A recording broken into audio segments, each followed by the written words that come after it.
30 और 31 मार्च के दरमियान रात को 11:45 पर थाने में एक गठीले बदन का नौजवान पहुंचता है। अपनी ड्यूटी पर तैनात पुलिस वाले ने सोचा कोई कुछ रिपोर्ट लिखवाने के लिए आया होगा। उसके मुंह पर कपड़ा बंधा हुआ था, लेकिन जैसे ही उसने अपने मुंह से कपड़ा हटाते हुए कहा कि मैं मुकुल सिंह हूँ, वही मुकुल सिंह जिसने 15 मार्च को मिलेनियम कॉलोनी में राजकुमार और तनिष्क की हत्या की थी, जिसे पुलिस 77 दिनों से ढूंढ कर परेशान हो गई थी, जो पुलिस का मोस्ट वांटेड मुलजिम था। उसे देखकर पुलिस वाले भी अपनी आंखों पर यकीन नहीं कर सके। चेहरे पर कपड़ा बंधा होने की वजह से पुलिस तो अपने इस मोस्ट वांटेड मुलजिम को भी पहचान नहीं सकी। आधी रात थाने में गठीले बदन वाले इस नौजवान की मुंह से ये बातें सुनकर पुलिस वाले अपनी कुर्सी से उछल गए। उन्होंने फ़ौरन मुकुल को गिरफ्तार करके आला अफसरों को इसकी खबर दी। बस फिर क्या था, इसकी चंद मिनटों के अंदर ही मुकुल सिंह जबलपुर पुलिस के टॉप अफसरों के सामने था। आधी रात को ही इंटरोगेशन शुरू हो गई थी। जी हाँ, हम बात कर रहे हैं मध्य प्रदेश के जबलपुर में 15 मार्च को हुए डबल मर्डर केस में एक बेटी ने अपने बॉयफ्रेंड के साथ मिलकर अपने ही पिता और 8 साल के छोटे भाई का कत्ल कर दिया था। इसके बाद भाई की लाश फ्रीज में ठूस दी। अब 77 दिनों बाद इस केस के दोनों आरोपी पुलिस के शिकंजे में आ चुके थे। मध्य प्रदेश के जबलपुर में 15 मार्च को हुए डबल मर्डर केस में एक बेटी ने अपने बॉयफ्रेंड के साथ मिलकर अपने ही पिता और 8 साल के छोटे भाई का कत्ल कर दिया। पुलिस की तफ्तीश कहती है कि आरोपी मुकुल सिंह उसकी नाबालिग ने अपने पिता और 8 साल के मासूम भाई की हत्या कर उसी के घर में दोनों की लाश के सामने फिजिकल रिलेशन भी बनाए। इसके बाद भाई की लाश फ्रीज में ठूस दी। इस नए खुलासे के बाद अब जबलपुर पुलिस ने मुकुल सिंह के खिलाफ मुकदमे में एक नई संगीन धाराओं में एफआईआर भी दर्ज कर दी है, क्योंकि उसकी प्रेमिका अभी नाबालिग है। जबलपुर मर्डर केस के सिलसिले में पुलिस ने बताया कि इस हत्या के बाद दोनों आरोपी देश के अलग अलग शहरों में पुलिस से बचने के लिए 75 दिनों तक फरार रहे। पुलिस के मुताबिक इस दौरान मुकुल और उसकी नाबालिग प्रेमिका ने पैसे खत्म हो जाने के बाद ट्रेन में यात्रियों के बचे हुए खाना खाकर गुजारा किया था। इसके अलावा कई शहरों में लंगर या भंडारे में खाना खाते थे। पुलिस की पूछताछ में दोनों आरोपियों ने बताया है कि उन्हें जहां भी मौका मिलता वह फिजिकल रिलेशन ज़रूर बनाते थे। दोनों आरोपी ट्रेन में भी सेक्स करते थे। वह किसी भी स्टेशन पर ट्रेन के खुलने से पहले 2-3 घंटे पहले ही पहुंच जाते थे और खाली कोच में पहुंचकर फिजिकल रिलेशन बनाते थे।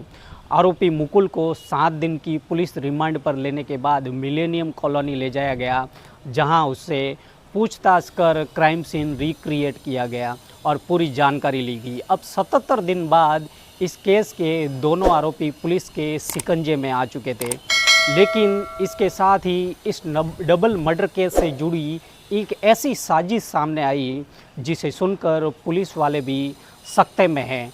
वो साजिश जिसमें 5 सिर वाला एक शैतान भी है। उस शैतान की 5 लोगों के नाम वाली एक लिस्ट भी है। रोंगटे खड़े कर देने वाले इस डबल मर्डर केस का दी एंड कुछ ऐसा होगा, ये किसी ने सोचा भी नहीं था। जबलपुर में बॉयफ्रेंड के साथ मिलकर अपने पिता और 8 साल के भाई की जान लेकर भाई की लाश को फ्रीज में ठूस देने वाली लड़की पहले हरिद्वार से पकड़ी गई और फिर उसके 2 दिन बाद ही सन की बॉयफ्रेंड ने आधी रात को जबलपुर के ही सिविल लाइन पुलिस स्टेशन में सरेंडर कर दिया। 77 दिनों तक पुलिस को भगा कर दिन में तारे दिखाने वाले मुकुल सिंह ने 30 और 31 मार्च की दरमियान रात को 11:45 पर थाने में सरेंडर कर दिया। उसे देखकर पुलिस वाले को भी अपनी आंखों पर यकीन नहीं हुआ। चेहरे पर कपड़ा बंधा होने की वजह से ही पुलिस तो अपने इस मोस्ट वांटेड मुलजिम को पहचान भी नहीं सकी। लेकिन मुकुल सिंह ने खुद ही चेहरे से कपड़ा हटाते हुए कहा कि मैं मुकुल सिंह हूँ, वही मुकुल सिंह जिसने 15 मार्च को मिलेनियम कॉलोनी में राजकुमार विश्वकर्मा और तनिष्क की हत्या की थी। आधी रात थाने में गठीले बदन वाले इस नौजवान के मुंह से ये बातें सुनकर पुलिस वाले अपनी कुर्सी से उछल गए। उन्होंने फ़ौरन मुकुल को गिरफ्तार करके अपने आला अफसरों को इसकी खबर दी। बस फिर क्या था, इसके चंद मिनटों के अंदर ही मुकुल सिंह जबलपुर पुलिस के टॉप अफसरों के सामने था और आधी रात ही उसके इंटेरोगेशन की शुरुआत हो गई। उसके सामने 5 सुलगते हुए सवाल थे। मुकुल ने अपनी गर्लफ्रेंड के साथ मिलकर अपने पिता राजकुमार विश्वकर्मा और उनके मासूम बेटे तनिष्क की जान क्यों ली? इस भयानक दोहरे कत्ल की वजह क्या थी? कत्ल के बाद उनके आगे की प्लानिंग क्या थी? वारदात के बाद पूरे 75 दिनों तक वो कहां पर भटकते रहे? मुकुल के सीने में बने शैतान के टैटू का इस मर्डर केस से क्या वास्ता है? उसकी पूरी लिस्ट में इन 2 कत्ल के अलावा और किस किस का नाम था? इन सभी सवालों के जवाब को जानने से पहले कत्ल की वो कहानी जान लीजिए जिसने देश को झकझोर कर दिया था।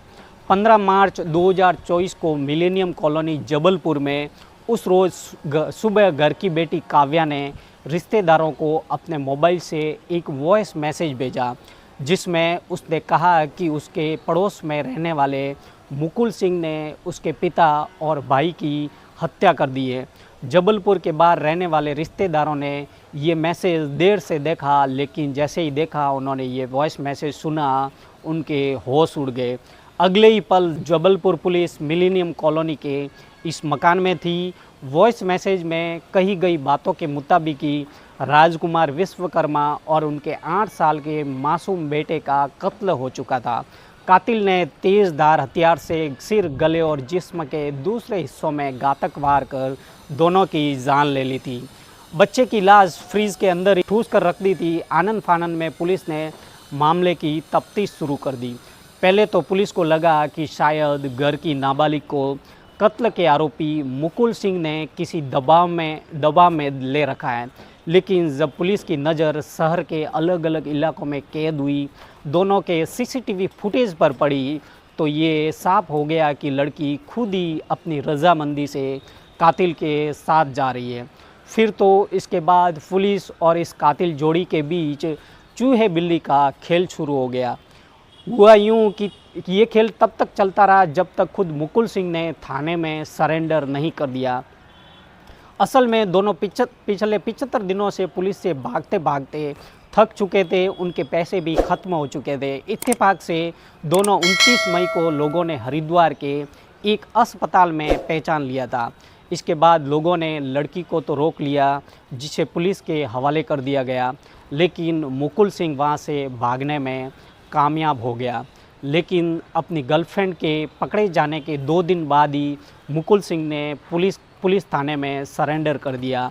अब इस केस से जुड़े सवालों की बात करें तो वैसे तो ये बात तकरीबन पहले दिन से ही साफ हो गई थी कि दोनों ने प्यार में अड़चन पैदा करने की वजह से ही राजकुमार विश्वकर्मा और उनके 8 साल के बेटे की जान ली होगी।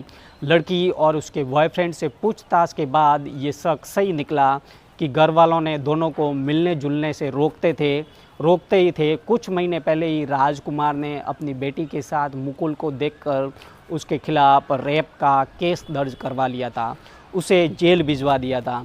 उसके बाद से ही मुकुल सिंह बदले की आग में जल रहा था। जब मुकुल सिंह जेल में था तो उसने जेल में रहते हुए ही 5 लोगों के कत्ल की प्लानिंग कर ली थी। मुकुल सिंह को लगता था कि 5 लोग उसे जेल भिजवाने के लिए जिम्मेदार हैं।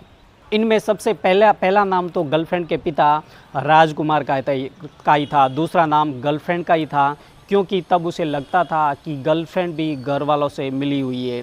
तीसरा नाम उससे एक महिला रिश्तेदार का था जो दोनों के रिश्ते का विरोध करती थी। और चौथा नाम एक पड़ोसी का था जो उन्हें टोका टोकी करता था।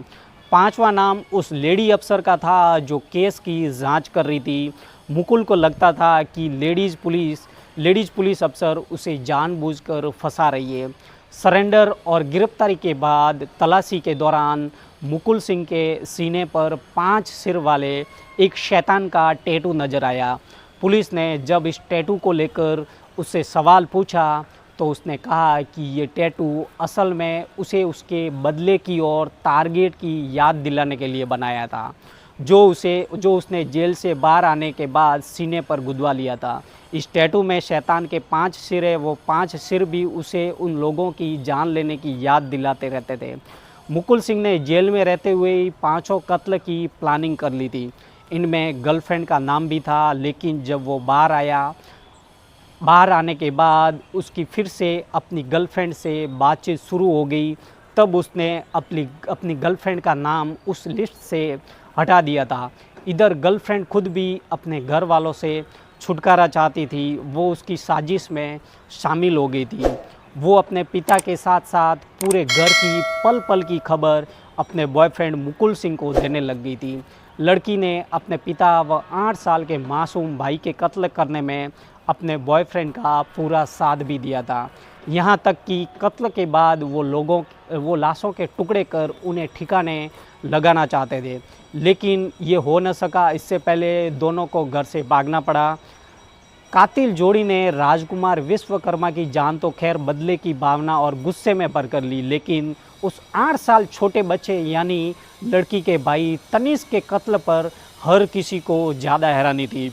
पूछताछ में पता चला कि उस रोज़ पिता पर हमला होते ही बच्चा कातिल के पैरों से लिपटकर खुद को व पिता को छोड़ देने की गुहार लगाने लगा, लेकिन उसका कातिल पर कोई असर नहीं हुआ, जिस पर कातिल ने चॉपर उसके सिर पर और गर्दन पर एक के बाद एक कई वार कर दिए और उसकी भी जान ले ली। उसके बाद तनिष्क की लाश को उन्होंने फ्रीज में रख दोनों वहाँ से भाग निकले।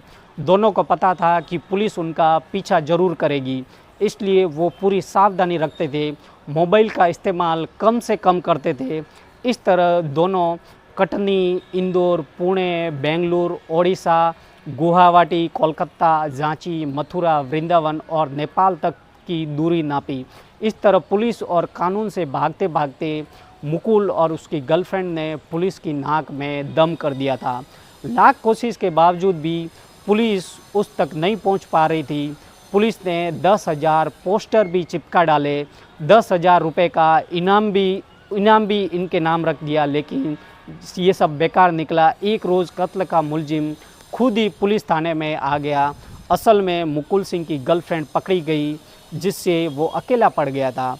ऊपर से उसके पास पैसे भी ख़त्म हो चुके थे, वहीं रुकने ठहरने की जगह भी नहीं थी। ऐसे में उसे लगने लगा कि अब वो और भाग नहीं सकता, इसलिए उसने सरेंडर कर दिया। बहरहाल अब 77 दिनों बाद ही सही पुलिस इस केस के लिए पूरी तरह क्रैक हो चुकी थी। चूँकि मुकुल की प्रेमिका लड़की अभी भी नाबालिग है और उसके साथ उसने फिजिकल रिलेशन भी बना लिए, लिहाजा उसके खिलाफ पॉक्सो की धारा के तहत मुकदमा दर्ज कर दिया गया है।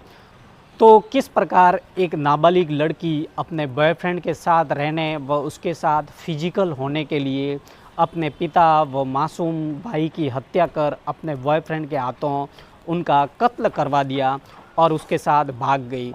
तो फ्रेंड्स, अगर अभी तक आपने मेरे चैनल को सब्सक्राइब नहीं किया है तो प्लीज़ अभी जाके चैनल को सब्सक्राइब करें और बेल आइकन ज़रूर प्रेस करें, ताकि आने वाली हर वीडियो की अपडेट आप तक पहुंचती रहे। तब तक के लिए अपना ख्याल रखें।